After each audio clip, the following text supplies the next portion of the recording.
In today's video, I'm going to go over the 10 best places to go if you're going to Costa Rica.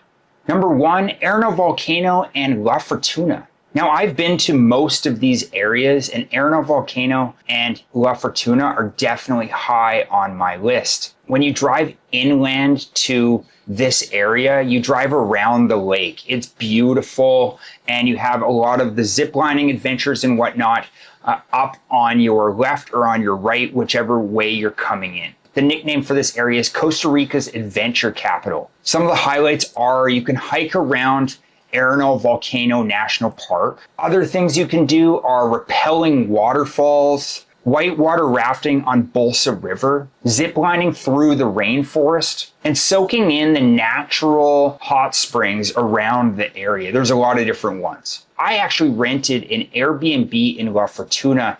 It was right on the river. It was awesome because it was high season, so the water level was really low. We just went canyoning, bouncing around on different spots. We saw a ton of wildlife and also some gnarly looking yellow snakes. But keep in mind, if you're close to the water, you're also going to get a ton of mosquitoes. Number 2, the Monteverde cloud forest. Now, this is a definite highlight. When you've probably seen it in photos where it's a misty cloud over top of these trees, it's beautiful. If you go early in the morning, usually you'll see the misty clouds. If you go later on in the day, you won't see them so much.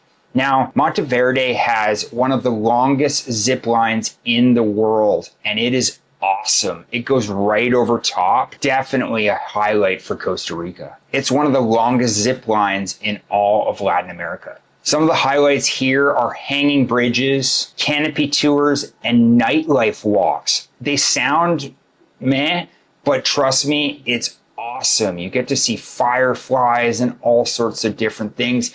It's almost like the lights turn on at night. Number 3, Manuel Antonio National Park. Now, you have to visit Manuel Antonio if you're coming to Costa Rica. Manuel Antonio National Park is a must. What you usually do is you hire a guide to enter the park, and then you go around for a couple hours and you get to see so many different wildlife. Here you will find some amazing birds, monkeys, and sloths. When you head out of the park, there is white sand beaches everywhere you can look. Now, when you go to Manuel Antonio, make sure to bring your hiking shoes. Manuel Antonio is a very hilly area. So if you're looking to get away from Manuel Antonio National Park and hike up the hill to where basically everything is, you'll definitely break a sweat. Inside of Manuel Antonio, the town, you will find iguanas, birds, all sorts of different types of birds, parrots, toucans, monkeys everywhere you go. That is the best part about Manuel Antonio. It's beautiful everywhere you look. Luscious green.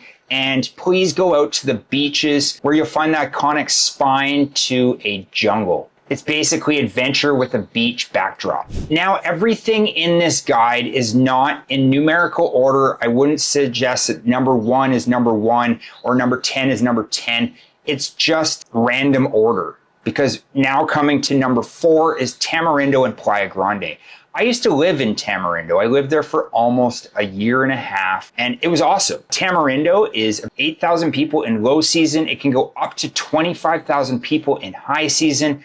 Some of the highlights for Tamarindo is definitely nightlife. In the area, it is known for nightlife. The beach is 5 kilometers. So every single morning I used to run there and back, a 10-kilometer run. Usually I did it barefoot because the sand is amazing and the water goes out so far. So when the tide is out, you can go for literally probably 300, 400 meters. And when it's in, it's almost all the way in. Tamarindo is more of a beginner wave. If you're brand new to surfing, Tamarindo is your spot. Now, Playa Grande, on the other hand, is a much more advanced wave. White sand beaches, but much more gnarly waves. So be very careful. Now, another wave that I would suggest if you're more of an advanced surfer, I would suggest that you go to Langosta. Langosta is about a 5-minute drive from Tamarindo. It's a little bit rockier, but it's very, very popular with the Tamarindo locals. Now, if you're looking for a more detailed breakdown of Tamarindo, I created a guide right up here. Okay, now number 5, Tortuguero.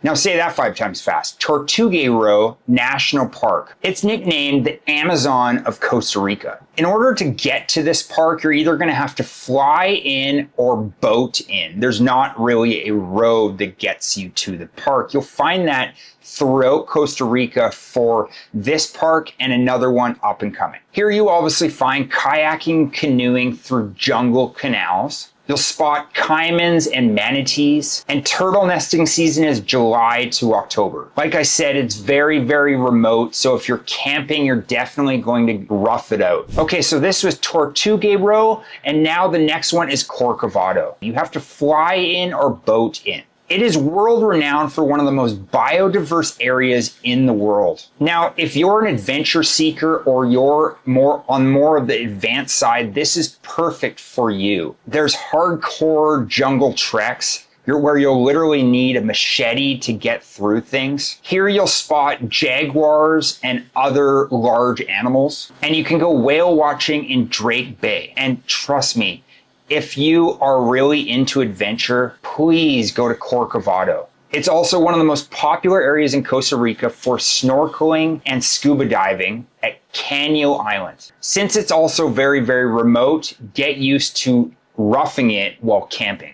This is a true bucket list spot. And every single person that I've talked to that's gone to Corcovado has quite the stories. Okay, number 7, Rincón de la Vieja, Volcano National Park. If you're seeing a trend when we're talking about Costa Rica, there's a lot of natural wonders, and this is definitely one of them. You can hike to the volcanic fumaroles. There's tons of waterfalls, horseback riding, canyoning, river tubing, hot springs, and mud baths. Okay, number 8. Now, if you're into river rafting, this one is for you. Pacuare River is one of the top river rafting rivers in the entire world. Here you will find class 3 to class 5 rapids, and it goes through a deep jungle gorge. It's got a ton of waterfalls cascading into the river, and many expeditions, although I haven't gone on it, are overnight. So you will trek in, stay overnight, do the river, or you'll do the river, stay overnight, do the river again. And here you will find a lot of eco lodges to stay at, so you don't need to rough it. Number 9 is the Nicoya Peninsula. So I've already mentioned a bit of Guanacaste with Tamarindo, Playa Grande, and Langosta. Now I'm going to mention the Nicoya Peninsula. This is where you're going to find Nosara, Samara, and Santa Teresa. These are all known for surf towns and also the Blue Zone. Highlights are obviously surfing in Nosara, surfing in Samara, and surfing in Santa Teresa. If you're coming from Tamarindo, it's about an hour drive to get to Nosara. Now, getting to Nosara can be a little tricky because there's not necessarily a fully paved road. If you're coming from Tamarindo and going to Santa Teresa, it's roughly about 3 to 4 hours, but that road is absolutely awesome. You'll know what I mean when you get onto it. So as you turn onto Nicoya Peninsula, and you're going a moderate speed, it's literally like a roller coaster. It's very, very well done, but there is a ton of twists and turns to get to Santa Teresa. Now, once you get to Santa Teresa, everything is awesome. There is a very, very long beachfront, a ton of surfers,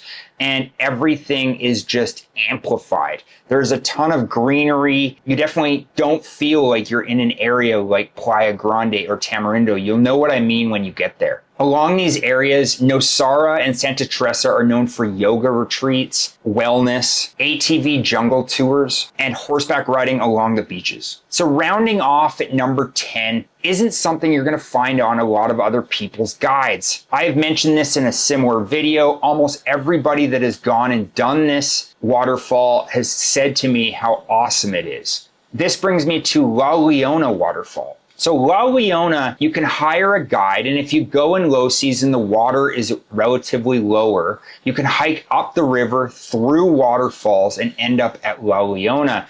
It is probably the highlight of my trip every single time that I go to Costa Rica. It is an adventure. It's hard to explain. It's just an amazing experience. Now, within the 10 that I just mentioned, let me know if you've been on any of them and which one you would put as number one in the comments section down below.